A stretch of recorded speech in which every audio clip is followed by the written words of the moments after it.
Is it possible to teach teens a job skill, minister to people in an inner city community, and help save the environment? The answer is a definite yes, as youth from the Barbershop Rap program at Sixth Grace Presbyterian Church in Chicago discovered. Let's welcome Reverend Patrick Damon, pastor of Sixth Grace, along with Veronica Kyle, Congregational Outreach Coordinator for Faith in Place, which helped organize the Weatherization project with Barbershop Rap. And we welcome Peter Manu, a member of Sixth Grace Presbyterian Church and a part of the Barbershop Rap program. Welcome. Thank you all for joining us today. Thank you for having us. Reverend Damon, let's start with you. Tell us about why Sixth Grace started the Barbershop Rap program and what the youth do with that. Sure. Well, the Barbershop Rap mentoring program was really started in response to what we at the church saw as a crisis in our community with young black males. In particular, many of our black males have succumbed to the violence of our streets, have very little direction, and are constantly lured into the underworld, if you will, of narcotics and drugs and that kind of thing, and gang activity.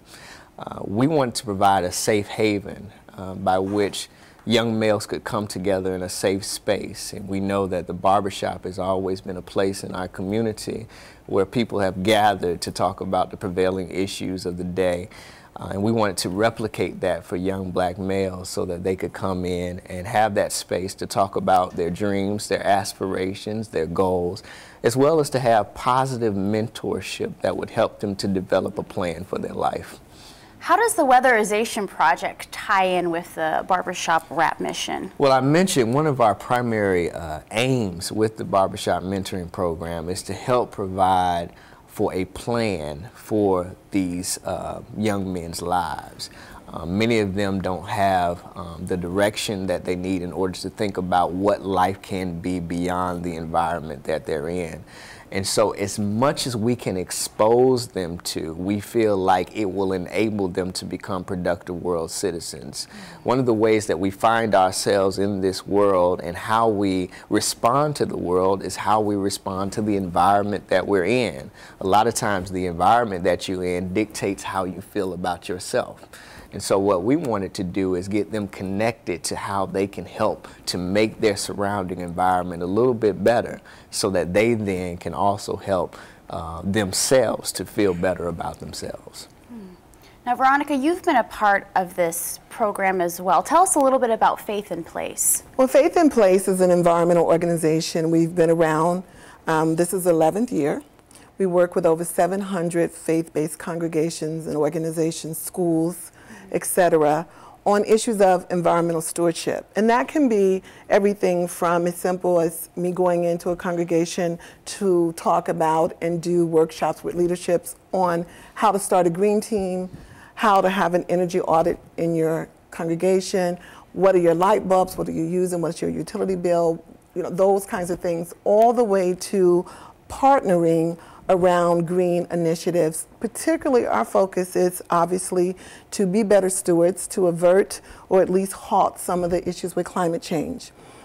Many times in the African American community, which is where I situate a lot of my work, that ecological divide, that discussion isn't even happening. So to have Pastor Damon and Sixth Grace open and embrace that, and they've already been on that journey.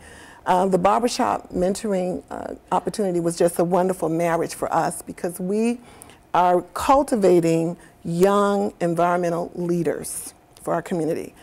Out of this mentoring group, and there was a layperson who knew of my work, introduced me to Pastor Damon. We met, and it was a win-win. It was a wonderful, I mean, I always looked at, have barbers in my family, by the way, many of them. And that, I used to hear my grandfather say the barbershop was the black man's country club. Everything that he couldn't discuss sometimes in other venues, he could discuss there. So I was pretty excited that this was happening. It was a no-brainer for us at Faith in Place. I went back and said, they're young men, and they're doing something positive, and this is gonna be their community service outreach project, and we're about job readiness skills. So this is very entry prerequisite green job training. I mean, hopefully out of those 30, 40 young men, there may be 5 or 6 who say, hey, I like this kind of work. You know, everybody's not going to go to college. That may not be everybody's path. And green jobs are the wave of the future. So that's how we got involved with Sixth Grace. And one of those men was Peter, who was involved in the Weatherization project. Peter, tell us what your first reaction was when you heard about this project. Well, just as any other person in the world, if you have an opportunity, you have to take advantage of it. You can't just say, oh, I'll come to this maybe later on. But you have to take advantage of it, because most of the times opportunities like these don't come your way. So I took advantage, and I said I'm going to be dedicated to this thing. What was one of the main things that you learned through the whole project? Well, one thing that I learned was you have to be dedicated. And in the process of doing it, it's important to build a thing correctly, but the most important part is it's like you have to like keep the plastic on there correctly, because like if you don't, it's like you have to build a strong foundation. If you don't have a strong foundation, then what's the point of creating the plastic? And where did that plastic go? That plastic goes right on the window, where like you have to like, at times there's wrinkles on it, so you have to try and use a blow driver or anything else just to like blow out the wrinkles so they can be steady and strong, so the wind won't come through. So did you learn skills that you can take back with you when you have a place of your own you think will come in handy? Yeah, because like I'm going to have a family myself, I'm going to have an apartment myself when I get older, and I may not have the money to go and try to get somebody else to do it. Why can I not do it myself if I had the skills? How did some of the families react when you said you were going to help winterize their homes for them? At first, they were kind of surprised since I was kind of young, and they thought I wanted it handy. But once I did it for them, they just thanked me. I said, thank you very much. Veronica, what is the importance of promoting a green initiative in low-income communities? Well, you know, with anything concerning the environment, particularly in a negative way, those who are impacted the hardest are usually the poorest. Whether it's, you know, high utility bills, not able to pay them, you know, usually where people live, situated near water or toxic waste. Most of the environmental injustices often happen in marginalized communities. Many times the voiceless become the victims.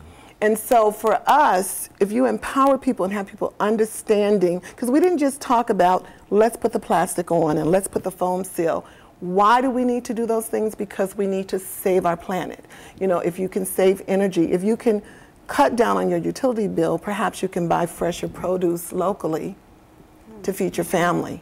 You know, it's a ripple effect. If you can save money with, you know, on your utility bills, you can save money on your water bill, your electric bill, perhaps you can buy that warm coat for your child this year. When we hear about environmental issues, we often put that in the category of something political. And how do we, as people of faith, why is that important for us to embrace these environmental issues? Well, theologically, before the term going green was even coined in this modern day lingo, as I read the Bible, I see God already having had ownership over that phrase. I think very much our stewardship of life, and most certainly our stewardship of the environment, is inclusive of our mandate and our call to be followers of God. When God created the earth, God created and said everything was good. And now as we look into our world, we see that that good thing, in many cases, has fallen into disarray. And so it's our responsibility to maintain God's good creation, to be a part of stewarding it so that future generations, even beyond us, even beyond our present state, can enjoy the earth, enjoy the environment, and live in environments where they are healthy, where they are whole, where they don't have to deal with toxic waste and all of these other environmental issues, but that we secure a solid future for our people who are coming behind us. And that's what I think Peter has gotten insight on, that this is more than just about him, but it's about those who will come after him. Well, Reverend Damon, Peter, Veronica, thank you so much for coming in and sharing this project with us. Appreciate it. Thank you for having us. No problem. Thank you. I'm Leanne Nolan for Different Drummers. Keep the faith.